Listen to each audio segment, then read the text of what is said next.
With the new Seraph being revealed, got super excited to revisit the old deck. We got some old and new goodies that we can play with the prison deck now that still emphasizes the prisoning strategy. Let's get right into it. Check out Dueling Guard's deck boxes, playmats, and binders. They're great quality products that are anime based. They continually have more anime options becoming available. Use the affiliated link in the description for a 5% discount on your next purchase. And so we'll start off with the right line. The right line is the same as Ruby, Blue, and Pink, and also Seraph. One thing to note that since we are playing the new Shroud and Darkness order, Seraph can actually be revived and be used on the rearguard circle. So if you need to prison more cards, you could always use that skill if need to be. Also the one copy of Galactus, which you do need to prison cards. And for the rest of the main deck, we're playing 3 copies of Purelight. So one thing that I like to do as well is that if I do have just enough combo pieces to start off with the early game, and I do see a copy of this, I tend to keep one, so that way when I discard for the right line, I can discard this card. One of the reasons that I do that is because you actually would rather get your extra copies out of deck and keep the rest of your cards, whether it be shield value or just combo piece reliancy. So this is really your best discard target in this deck. Remember, we got cards such as like Security Upgrader to be able to ride from the deck, drop, or hand if need to be.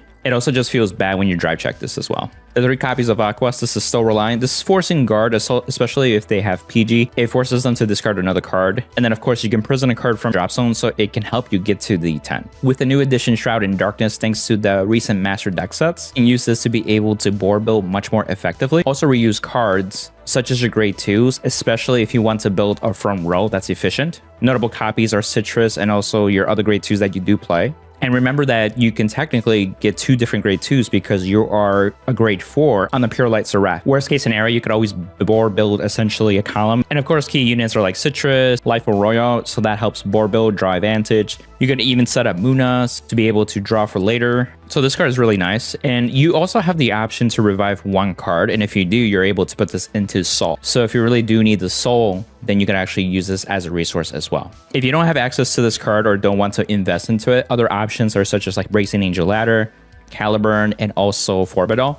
Those are all good cards for this deck, specifically what you value most, and especially is dependent on your metagame as well. For the grade 2s, we're playing 4 Citrus. This is like our best grade 2. It's able to prison cards, draw advantage, and literally restand. This is super impactful once you have the 10 or more in the prison, so that way your entire front row is crit 2 with a minimum of 25k power. It's really strong for this deck for the offensiveness. Do keep in mind Shroud and Darkness is super helpful with cards, just on-place abilities as well. As you may notice, the Seraph deck has a lot of on-place skills, so it really synergizes with Citrus as well. Now you may notice on the thumbnail, like, or the title, it's like, oh, what's with APGs, right? I'm sure some of you have remembered Violet, and we are playing 2 copies of Violet. Essentially, you can place this on Guardian Circle, and as long as your opponent has 1 or more in the prison, you can Soul Blast 1 and nullify that unit's attack if it's a grade 2 or less. So there are some variety in the regards that attack you essentially in today's metagame too. So it can be your PG for those attacks. You could also technically use this in the early game too as well, where your opponent is still a grade 2 or less Vanguard as well.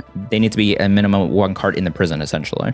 But the most important thing to feel like you're playing 8 PGs is that this card works when it's just put into Guardian Circle. It does not matter if it comes from hand or from drop. And that's the card with Fluctuate Buster Barrage. This card, you may have seen it with the Empoleon deck, for example, especially with that grade 2 Nebula that gets a lot of shield. But in the case of Seraph Snow, we can use this to revive Violet from the drop zone. You're able to get that shield value and make this Blitz Order into a PG in that sense. This also synergizes well with other cards too, in case you can't. It's also worth noting that it does give 10k power as well, so you don't necessarily have to revive grade 2s to get like just 10k from that. 5k and 5k, usually grade 2s are 5ks each. And this is 10k, so you get like 20k shield. But also thanks to this card, I revisited a card as Agra Rouge. Agra Rouge is really a double type of card. Essentially, you can prison cards, specifically in your opponent's front row for the cost of a Soul Blast. Again, it's also on place, but also just like if you have the 2 or more in the prison, then this gets power, but also shield value. So you can guard with this as a 15k shield from your hand, or you can even use it with the Barrage Blitz Order too.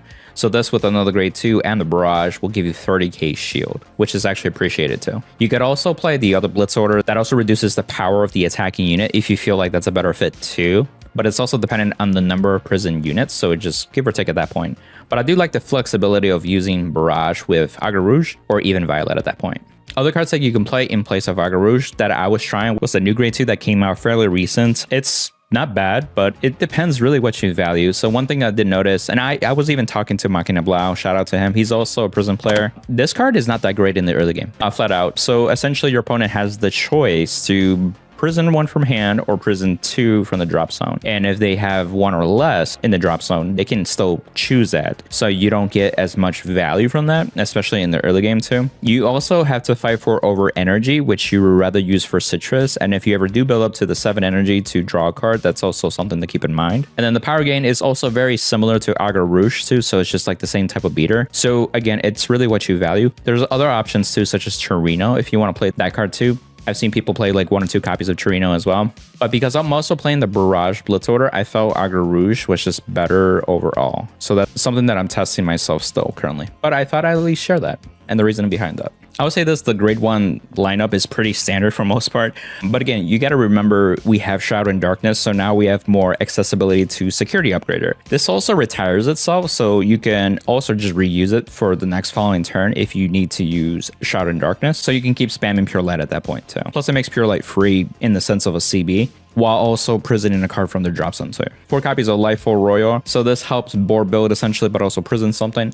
The caveat with this card though, there has to be an imprison card already prior to this turn, so you need something else to trigger a prison prior to this as well. It's also a CB, so be conscientious of this when you use your CB. Citrus needs a CB to restand too, and then if you do the grade 3 Seraph, that's also a CB as well, so be mindful of your CB. We are maxing out copies on Muna as well. We want to see this card early as possible. It kind of has a pseudo resist. It also just gives us some hand advantage. This deck can kind of suffer from that. That's also why I have some defensive cards in the aspect of the Barrage, Violet, and also Agra Rouge. It's just needed for this deck overall. And then Muna also helps build up that advantage, but also get to our cards a little bit faster too.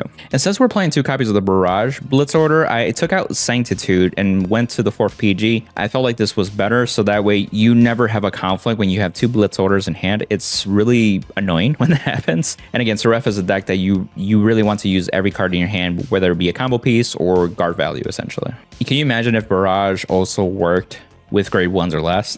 And then you can start reviving directly the PGs themselves, but that would be a little too busted. And for the triggers, it's very simple. We got 8 crits, 4 of them being the effect, and then 4 of them of vanilla of your choice. I'm playing 3 front with the effects. This is the shield value one. Your soul is pretty manageable. It's just how you moderate it. So I felt like these still are more valuable than the soul fronts. You could also use the crit if you really need to during your turn if needed, especially if you're going to set up for like a Violet play, which does need a soul essentially. And for the OT, it is the Brand Gate. Every time I drive check this, I feel pretty dirty, especially when it's like 10 cards in the prison and your front row is already like power up and crit on top of that, but it's still good. And then lastly, the 4 heals, really of your choice, the ratios depending on your metagame. So you can make an argument for the restanding ones or the crit ones depending on your metagame, especially since set 8 just came out and the master deck sets too. It just really depends on what decks you're really seeing overall. But yeah, overall, I'm really having fun with this deck too, especially with some new cards and also old cards and just incorporating some of those ideas, which helps this deck in this current state. I'm excited for the new support once that's fully revealed too, and playing the new Seraph and kind of going from there. If you're new to the channel and want to see more deck profiles like these, you can check out this next video.